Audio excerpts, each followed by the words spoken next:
Wanting Adeline part 36 chapter 30 the manipulator. তার এমন এক অদ্ভুত ক্ষমতা আছে যে কেবল একটা দৃষ্টি দিয়েই আমার ফুসফুস থেকে সব বাতাস বের করে নিতে পারে। আর যখন ওর ভয়ানক কথা সেই প্রাণঘাতী দৃষ্টির সাথে মিশে যায় তখন মনে হয় যেন আমার ফুসফুস বলে কিছু নেই। হুডির চেইন খুলে ও ধীরে ধীরে সেটা আমার হাত দিয়ে নামিয়ে নেয়।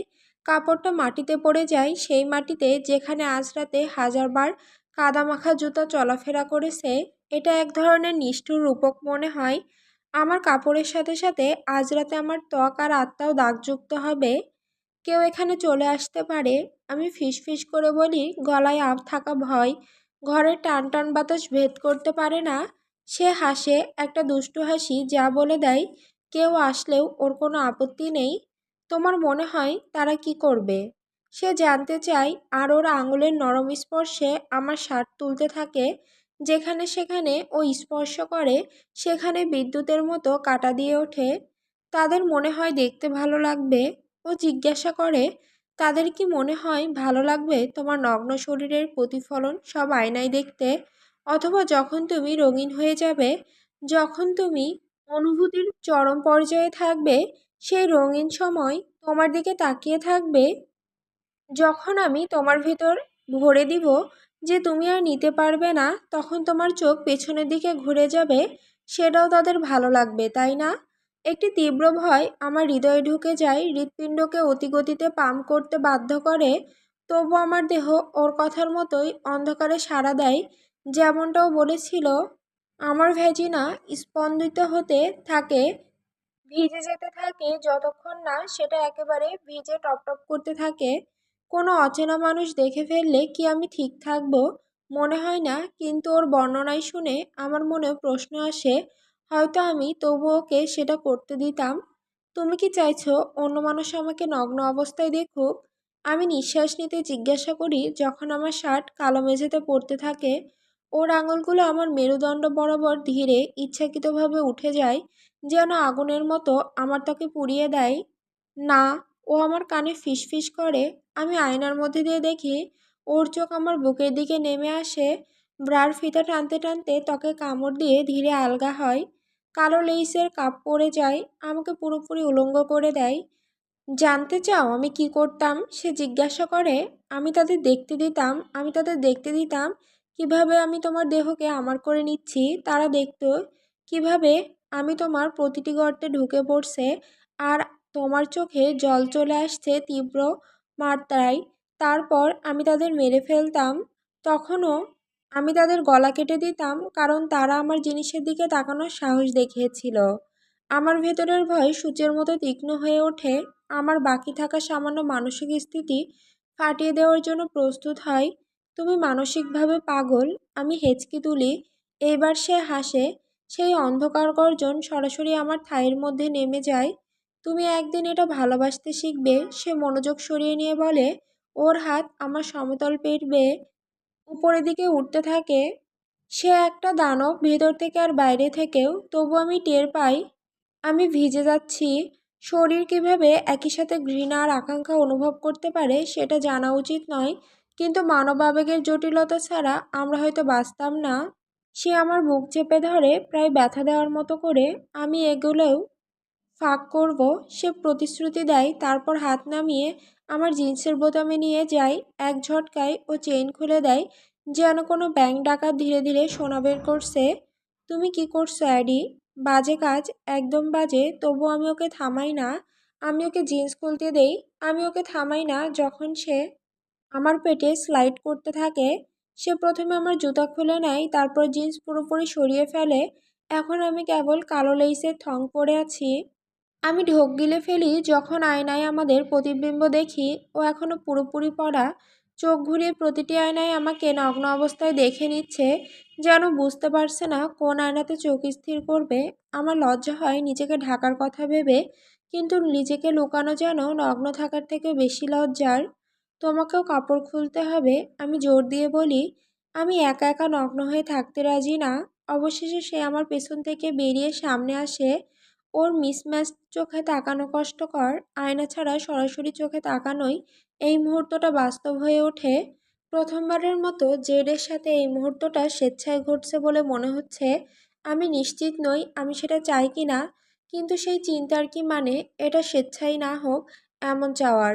হয়তো আমার ভেতরের কোনো বিকৃত অংশ চাই সে আমাকে জোর করুক, তাহলে পরে আমি নিজেকে ভিকটিম হিসেবে ভাবতে পারি।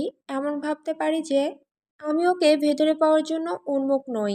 ভিকটিম হিসেবে থাকা সহজ যখন তুমি নিজের খারাপ সিদ্ধান্তগুলোর মাস্টার মাইন্ড না। তুমি সত্যি যদি এটা চাও ছোট ইঁদুর, তাহলে তোমাকেই করতে হবে। সে শান্তভাবে বলে, সে এমনভাবে তাকায় যেন বিশ্বাস করে না আমি ওর জামা খুলে দিতে পারবো। আর সে জানে আমি কোনো চ্যালেঞ্জ থেকে পিছু হটতে পারি না। আমি তাকে সেই সম্মান দেখাই যেমনটা সে আমাকে দেখিয়েছিল। আমি ধীরে ধীরে তাকে উলঙ্গ করি, ইচ্ছাকৃতভাবে ওর ত্বকে স্পর্শ করি, নিজের গায়ে শিহরণ আরও অস্থির গর্জন কামাই করি। যখন ওর শার্ট খুলে দেই আমি হাঁ করে তাকিয়ে যাই। ওর মুখের ক্ষতগুলো এখানেই থেমে নেই, দুইটা ভয়াবহ ছুরির ক্ষত ওর বুকে আর পেটে রয়েছে।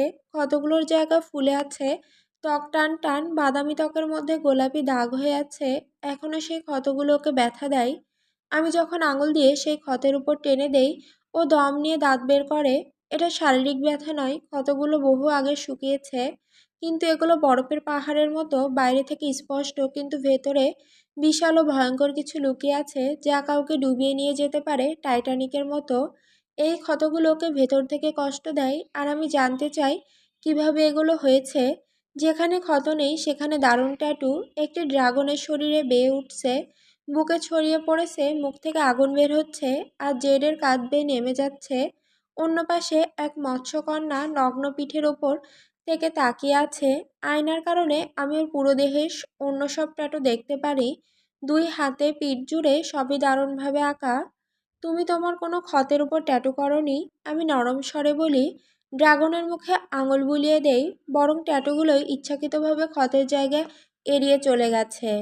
আমি আমার ব্যর্থতা থেকে লুকাই না। ওর ব্যর্থতায় ওর দেহকে সুন্দর করে তোলে না। ওর দেহ পেশিতে ভর্তি, কিন্তু অতিরিক্ত না। ওর শারীরিক গঠন বলে দেয় সে একটা আঙুল দিয়ে কাউকে মেরে ফেলতে পারবে, তবুও মনে হয় না সে স্টেরয়েড খায়। আর যদি এতে আমার হাঁটু নরম না হয়, তবে ওর গলায় থেকে হাত বেয়ে নামা মোটা শিরা আমাকে ধ্বংস করে দিতে পারে। সে অসাধারণ। ওর দিকে তাকিয়ে থাকতে থাকতে আমি কাঁপতে থাকি, ভিজে যেতে থাকি। এমন সুন্দর কেউ থাকা উচিত নয় ক্ষতবিক্ষত হলেও, বরং ওর দেহের উপর আঘাতের চিহ্নগুলো তাকে আরও আকর্ষণীয় করে তোলে। যখন ওর প্যান্ট নামিয়ে দেই আমি দম বন্ধ করে ফেলি। ও পুরোপুরি নগ্ন হলে আমি এক ধাপ পিছনে যাই, চারপাশে তাকাই। আয়নার প্রতিফলনে ওকে সব দিক থেকে দেখি যেমন ও আমাকে দেখছিল। মোটা উরু, গোল পেছন, মজবুত পিঠ, আর সবচেয়ে সুন্দর ওর মেইন জিনিস যেটা আমি কখনো দেখিনি। আমি পালাতে চাই, অনেক দূরে পালিয়ে যেতে চাই। এই মানুষটা আজ রাতের পর আমাকে ধ্বংস করে দেবে, আমি সেটা আমার জিহ্বায় অনুভব করতে পারছি। তুমি কি ভয় পাচ্ছ? সে অন্ধকার স্বরে ফিসফিস করে, ওর মুখে অদ্ভুত এক অভিব্যক্তি। হ্যাঁ, আমি সত্যি বলি। সে হাসে, সেই হাসি আমাকে প্রায় মাটিতে বসিয়ে দিতে চায়। এটা ঠিক নয় কতটা সুন্দর যে সে নিশ্চিতভাবে শয়তান। আমি এখন আগের চেয়ে আরও নিশ্চিত। তোমার ভয় পাওয়াই উচিত, সে বলে, কণ্ঠে হুমকির সুর। আমি আরেক ধাপ পিছিয়ে যাই, কিন্তু সে আমাকে থামাতে আসে না। হাঁটু গেড়ে বসো ছোট ইঁদুর, সে অন্ধকারে হুকুম দেয়। আমি থেমে যাই, বুঝতে পারছি না আমি ওর কথা শুনবো নাকি হাউস অফ মিরর্সে ঢোকার সময় ফেলে আসা সাধারণ বুদ্ধি খুঁজে নিয়ে দৌড়ে পালাবো। দ্বিতীয়বার বলাতে বাধ্য করো না, সে গর্জন করে।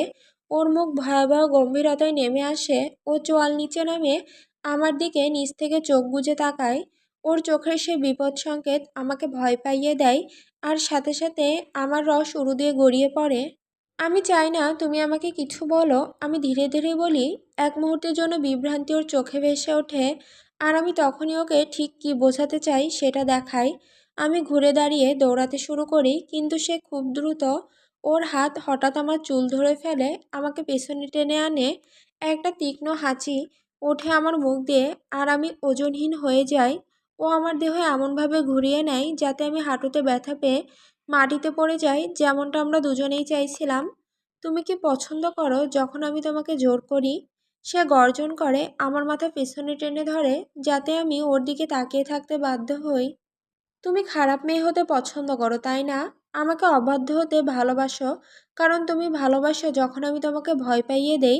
তুমি আগুন নিয়ে খেলা করা একটা বোকা মেয়ে। সে কটু হাসি দিয়ে তাচ্ছিল্যের সাথে বলে, ওর চুলের টানের কারণে আমার চোখে পানি চলে আসে, জ্বলতে থাকে, ঠিক যেমন ওর চোখে লালসা আর ক্রোধের আগুন জ্বলছে। আর আমি যদি না জানতাম, আমি ভাবতাম আমার পিছনে কোনো আগুন জ্বলছে, যেটার প্রতিফলন ওর মিসম্যাচড চোখে দেখা যাচ্ছে। বলো তো ছোট ইঁদুর, কখনো আমার মতো কোনো পুরুষের তোমার কাছে এসেছে? হ্যাঁ, আরও ভালো, আমি সিসকার মতো করি। ওর প্রতি লুকিয়ে থাকা ঘৃণা আবার জেগে ওঠে। ওর চোখে এক অন্ধকার আর বিপজ্জনক কিছু নেমে আসে। ওর সেই ধরনের ভ্রু উঁচু হয়, আর আমি সঙ্গে সঙ্গে ভিতরে গুটিয়ে যাই। এটা মিথ্যা ছিল, আমরা দুজনেই সেটা জানি। আমি যখন ছোট ছিলাম, আমাকে ক্যাথলিক স্কুলে ভর্তি করা হয়েছিল। তখন প্রথম এই শিক্ষাই পেয়েছিলাম, ভালো মেয়েরা মিথ্যা বলে না। দ্বিতীয় শিক্ষা ছিল শয়তানের প্রলোভনে বিশ্বাস না করতে। কিন্তু তারা বলেনি, যদি একবার শয়তানের প্রলোভনে পড়ো তাকে বিরক্ত করো না। হয়তো কারণ এটা স্বাভাবিক সাধারণ জ্ঞান। আমার ঠোঁট কেঁপে ওঠে, নিজের বোকামের জন্য নিজেকে গালি দেই। রাগ আর অবিশ্বাস ভেতরে ভেতরে পুড়তে থাকে। আমি জানি না কেন ভেবেছিলাম ওকে আমাকে দখল করতে দেওয়া যাবে লড়াই না করেই। সে আমাকে মেরে ফেলবে, এর আগে আমি ওর প্রেমে পড়ি। তোর মুখ খোল খারাপ মেয়ে, এখনই, না হলে তোর গলায় আমি ঢুকিয়ে তোর নিঃশ্বাস বন্ধ করে দিব। এইবার আমি ওর কথা শুনি, আমার ঠোঁট ফাঁকা হতেই জোর করে আমার মুখের ভেতর ঢুকিয়ে সরাসরি গলার গভীরে পাঠিয়ে দেয়। সে দাঁতে দাঁত চেপে হিস হিস করে ওঠে, সাথে আবারও অমানবিক গর্জন বের করে। আমি কুঁকড়ে যাই, আর যখন ও জোর করে আরও গভীরে ঢোকায়, তখন গলা বন্ধ হয়ে আসে। মুহূর্তে আমার চোখ দিয়ে পানি গড়িয়ে পড়ে, আর সে আমাকে গভীরভাবে চেপে ধরে রাখে। স্বাভাবিকভাবে আমার হাত ওকে ধাক্কা দিয়ে সরানোর চেষ্টা করি। সাপের মতো দ্রুত সে আমার দুই হাত ধরে এক হাতে মুঠো করে নেয়, অন্য হাতে আমার মাথা ধরে রাখে, আমার হাতগুলোর পেটে উপরে তুলিয়ে রাখে। এটা এমন দেখায় যেন আমি হাঁটু গেড়ে বসে প্রার্থনা করা এক নারী হাত বাঁধা অবস্থায় শয়তানের উপাসনা করছি। এটাই তো তুই চেয়েছিলি, তাই না? আমি ওর কথা মেনে চলি যদি এতেও আমাকে একটু মুক্তি দেয়। এইভাবে বেবি, সে দম নিতে নিতে বলে। অবশেষে আমাকে একটু পেছনে যেতে দেয়, কিন্তু কয়েক সেকেন্ডের মধ্যে আবার আমাকে টেনে নেয়, আমার মাথার সামনে পেছনে চালাতে থাকে। ওর মুখ থেকে উঁচু গলায় গর্জন আর প্রশংসার ফিসফিস বের হতে থাকে, আর ওর আচরণ আরও বেশি হিংস্র হয়ে যায়। প্রতিটি শব্দ আর গর্জনের সাথে সাথে আমি আরও মরিয়া হয়ে পড়ি, ওকে তৃপ্ত করার জন্য, নিজের ভুলের শাস্তি সংশোধন করার জন্য। দেখি, গ্রাইসন পার্কার, ও কি ভালো ছিল, তাই না? আমার চোখ বড় হয়ে যায়, অবাক হয়ে যাই সে কিভাবে ওর নাম জানে, আর সাথে সাথে ভয়ে কেঁপে উঠি। তোমার বাড়ি থেকে নগ্ন অবস্থায় পালানোর সময় আমি প্রায় ওকে মেরে ফেলেছিলাম, তাই মনে হয় না সে আমার থেকে ভালো ছিল। আর কে কে ছিল? ও শেষ কথাটা বলতে বলতে আরও গভীরে ঠেলে দেয়। আমি দম বন্ধ করে দিই। ও আমাকে কয়েক সেকেন্ড লড়তে দেয়, তারপর ছেড়ে দেয়। ব্রান্ডন হাবার্টি, কার্লোস সোনোটোনিয়া, টেইলার স্যান্ডার্স, সে একে একে প্রতিটি পুরুষের নাম নিতে থাকে যাদের সাথে আমার সম্পর্ক ছিল। সংখ্যায় খুব বেশি না, কিন্তু এখন তারা মৃত্যুর মুখে। ও হঠাৎ করে আমার মাথা টেনে ধরে, আমাকে একবার দম নিতে দেয় আর বলে, আমি তাদের একজনকেও ছাড়ব না ছোট ইঁদুর। এক একজনকে মেরে ফেলার সময় আমি আনন্দ নেব। আমি কোনো উত্তর বা একটুখানি বাতাস নেওয়ার আগেই সে আবারও আমার গলা আটকায়। আমি ওর দিকে তাকাই, ঘৃণার আগুন এক মুহূর্তের জন্য লালসার আগুনকে হার মানায়। সে হাসে, বা বলা ভালো দাঁত বের করে, যখন ও দেখে আমার চোখে সেই রাগ। তুই এটা চাইছিস, কিন্তু তোর যোগ্যতা নেই, তুই এটা পাবি না। কোনো সতর্কতা ছাড়া সে হঠাৎ করে আমার মাথা টেনে ছাড়ে। সে আমার চুল ধরে আমাকে টেনে তোলে, যতক্ষণ না আমি পায়ের আঙুলের ওপর ভর করে দাঁড়িয়ে থাকি। জেড, দয়া করে। আমি ফিসফিস করি, চোখের পানি দৃষ্টিতে ঝাপসা করে দেয়, আর অক্সিজেনের অভাবে বুক ধড়ফড় করতে থাকে। আমি নিশ্চিত নই আমি ঠিক কী প্রার্থনা করছি, নিজের জীবন নাকি সেই নির্দোষ পুরুষদের জীবন যাদের আমি মৃত্যুর মুখে ঠেলে দিয়েছি। এটাই তো আমার ভালো মেয়ে, সে প্রশংসা করে। আমি পছন্দ করি যখন তুমি ভয়ে কাঁপতে কাঁপতে প্রার্থনা করো। যখন মনে হলো আমি অবশেষে দম নিতে পারছি, তখন সে তা আবার কেড়ে নেয়। ওর ঠোঁট আমার ঠোঁটের ওপর সিল করে দেয় এক বিদ্যুতের মতো চুমুতে। আমার নখ ওর বুকে আঁচড়ে ওঠে, আর ওর মুখে এক গভীর গর্জন ওঠে যখন সে আমার মুখ গ্রাস করে নেয়। আমাদের মধ্যে থাকা বাতাস বিদ্যুতের মতো ফেটে যায় যখন আমরা একে অপরকে চুষে খেতে থাকি। আগুনের স্পার্ক আর তিক্ত ওয়াইনের স্বাদ জিহ্বায় এসে মিশে যায়। বিষ কখনো এত ভালো স্বাদ লাগেনি। আমাদের জীব যখন আধিপত্যের জন্য লড়াই করে, সে আমার কোমর ধরে তুলে নেয়। স্বাভাবিকভাবে আমি ওর কোমরের চারপাশে পা পেঁচিয়ে ধরি। তখনই আমার পিঠে ঠান্ডা কাছ স্পর্শ করে। আমার দেহের ভিতরে তাপমাত্রা ওর মিসম্যাচড চোখের মতো হয়ে যায়। আয়নায় ঠান্ডা স্পর্শ শরীরের ভিতর শিহরণ পাঠায়, কিন্তু ওর শরীরের তাপ আমাকে পুড়িয়ে দেয়। এক তীক্ষ্ণ কামড়ে দুই পাশে আমার কোমরে ব্যথা লাগে। আমি ওর মুখে হাঁপিয়ে উঠি। একটানে সে আমার থং ছিঁড়ে ফেলে। ছেঁড়া কাপড় আমাদের শরীরের মধ্যে আটকে যায়। সে আমার থেকে দূরে সরে গিয়ে সে বলে, ছোট ইঁদুর, তুমি তৈরি তো?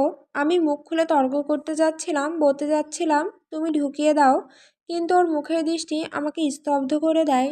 রাগে কাঁপতে কাঁপতে আমি ওর কথা মতো কাজ করি। আমার বুক লাল হয়ে ওঠে যখন আমি নিজেকে ছড়িয়ে দেই। এটা লজ্জাজনক, কারণ ও জানে আমি এটা চাই না। ও জানে আমি চাই ও আমাকে জোর করুক। আর ওকে অপমান করার শাস্তি হিসেবে সে আমাকে এটা করতে বাধ্য করছে। হায় ঈশ্বর, আমি ওকে ঘৃণা করি। তার হাত আমার কোমরে এত শক্ত করে চেপে ধরে যে ব্যথা লাগে। কাল সকালে আমি ওর হাতের ছাপের মতো নীল দাগ নিয়ে ঘুম থেকে উঠব, আর সেটা ভেবে আমি আতঙ্কিত হয়ে যাই, কারণ ওর হাতের ছাপ দেখে আমি কখনো এই রাত ভুলতে পারবো না। তোমার হাত নড়াবে না, সাহস করো না, সে হুমকি দেয়। আর ঠিক তখনই সে তার কাজ করতে থাকে। আ আমি চিৎকার করি, হাত দিয়ে ওর বুক ঠেলে সরানোর জন্য এগিয়ে যাই। সে অনেক বেশি আমাকে এমনভাবে টেনে নেয় যে আমি আগে কখনো হয়নি।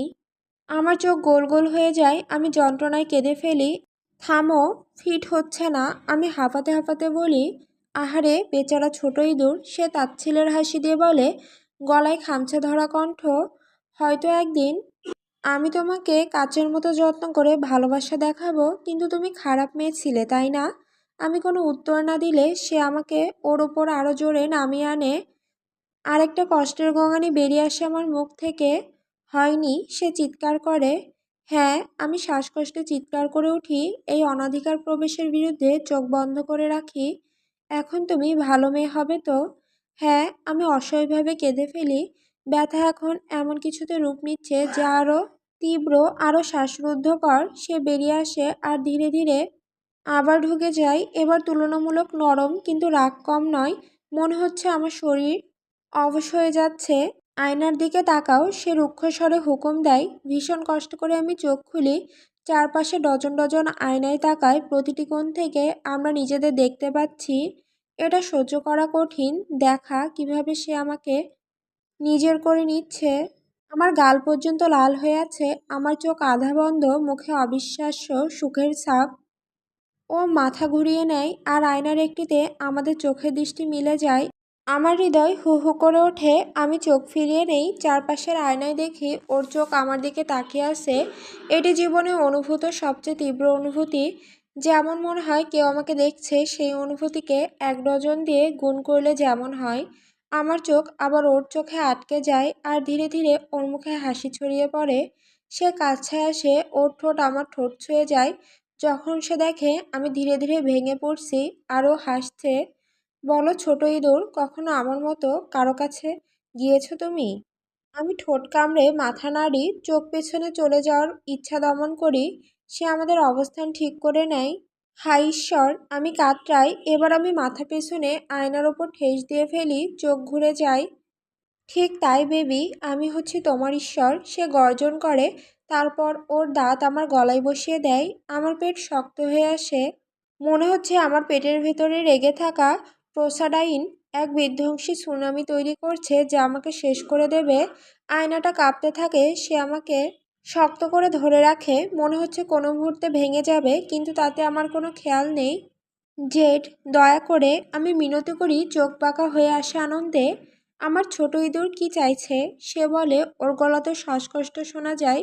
যদি কখনো সে বলেও ও আমাকে চায় না, আমি ওকে মিথ্যাবাদী বলবো।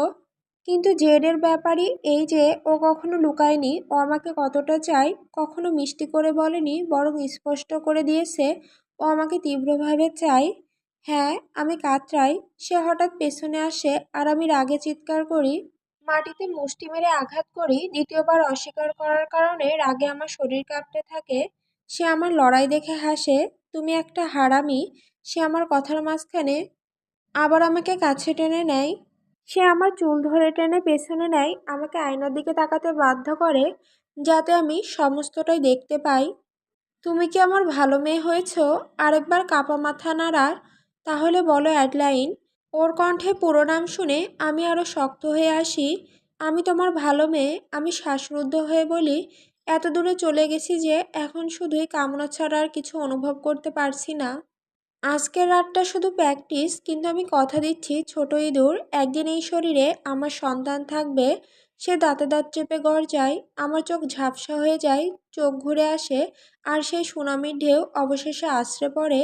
আমি এমন চিৎকার করি, আয়না কেঁপে ওঠে, জেরের নাম পাগলের মতো উচ্চারণ করতে থাকি, যখন আমার পুরো পৃথিবী ভেঙে টুকরো টুকরো হয়ে যায়। আমি ঠিকমতো শ্বাস নিতে পারছি না, চলতে পারছি না, ভাবতে পারছি না। কিছুই স্বাভাবিক ছিল না, একটুও না। তুমি জানো তো, আমি হাঁপাতে হাঁপাতে বলি, আমি পিল খাই। সে শ্বাসরুদ্ধ হাসে। এখন তো। আমি কিছু বলার আগেই এক বিকট গুঞ্জন ভেঙে দেয় এই ভারী পরিবেশ। আমার চোখ সেদিকে ছুটে যায়, সঙ্গে সঙ্গে উৎস খুঁজে পাই। আমার ফোন পড়ে থাকা জিন্সের পকেটে জল করছে, দুলছে।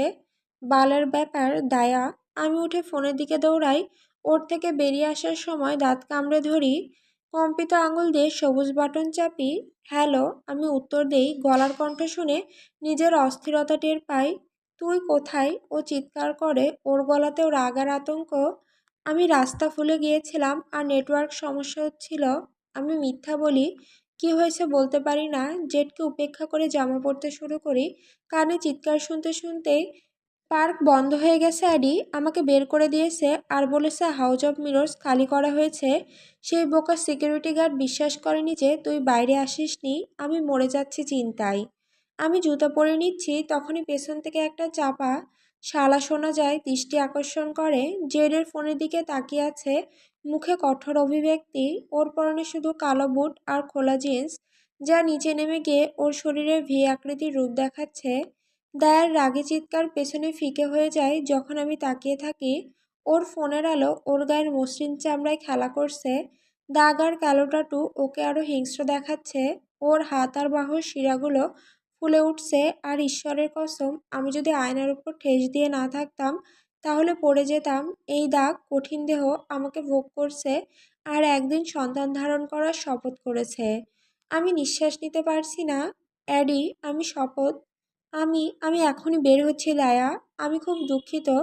আমি বলি, দৃষ্টি সরিয়ে নিয়ে চারপাশে তাকাই, নিজের অবস্থান বোঝার চেষ্টা করি। যা 1 মিলিয়ন আয়নার ঘরে সত্যিই কঠিন। সে গভীর শান্তির নিঃশ্বাস নেয়। ঠিক আছে, আমি দুঃখিত। আমি ভীষণ ভয় পেয়ে গিয়েছিলাম অ্যাডি। আমি কেঁপে উঠি যখন এক ভিন্ন ধরনের সুনামি আমাকে গ্রাস করে। এবার সেটি সমস্ত নেতিবাচক আবেগে ভরা, অপরাধবোধ, লজ্জা, অনুতাপ। আমি সত্যি দুঃখিত দায়া।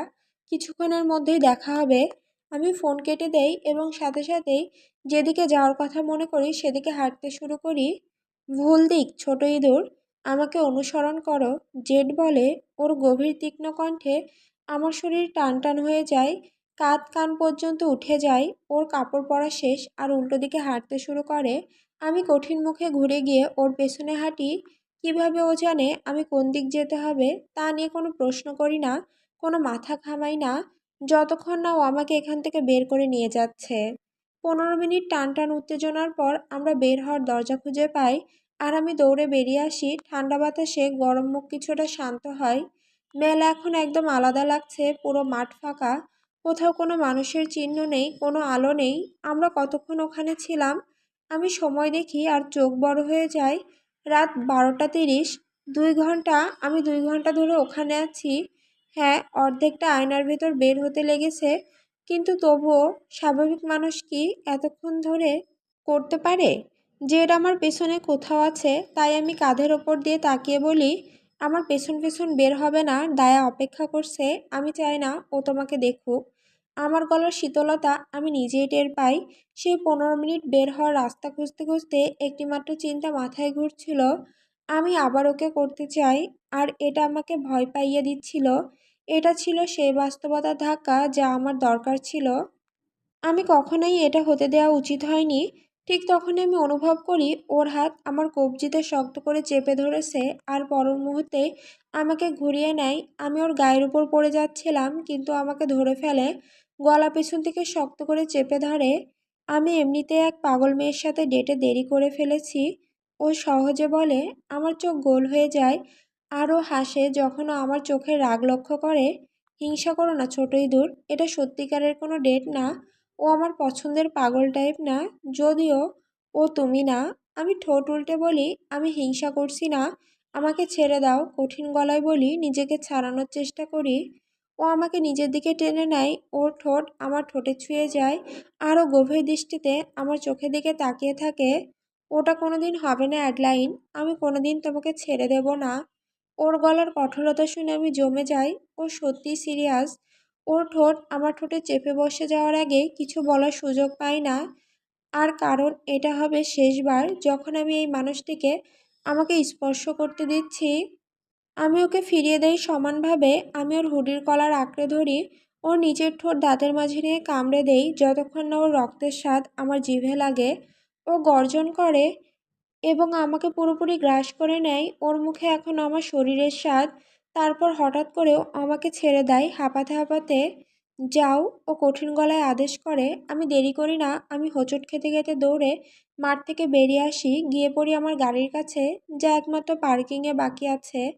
সেখানে দায়া বসে আছে, স্টিয়ারিং হুইলের ওপর হাত কাঁপছে, ওর চোখ আমার উপর গেঁথে আছে। আমি দীর্ঘশ্বাস ফেলি, নিজের মনকে কঠিন কথোপকথনের জন্য প্রস্তুত করি, যা আমি জানি কিভাবে করতে হয় না।